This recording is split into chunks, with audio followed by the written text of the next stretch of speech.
encontrei, escolhi a Davi, meu servidor, e ungi para ser rei, com meu óleo consagrado.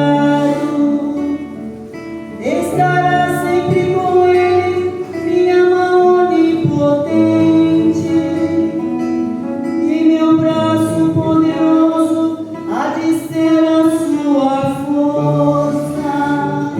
Ó Senhor, eu cantarei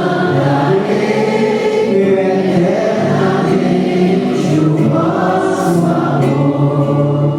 Ó Senhor, eu cantarei eternamente o vosso amor. Não será surpreendido pela força do inimigo, nem o filho da maldade poderá prejudicá-lo. Diante dele esmagarei seus inimigos e agressores, ferirei e abaterei todos aqueles que o odeiam. Ó Senhor, eu cantarei eternamente o vosso amor.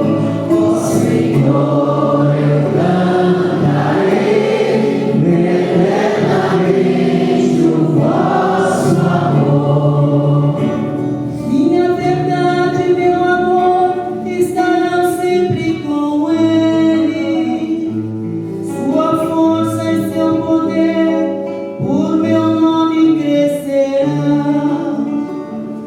Ele então me invocará: ó Senhor, vós sois meu Pai, sois meu Deus, sois meu rochedo, onde encontro a salvação.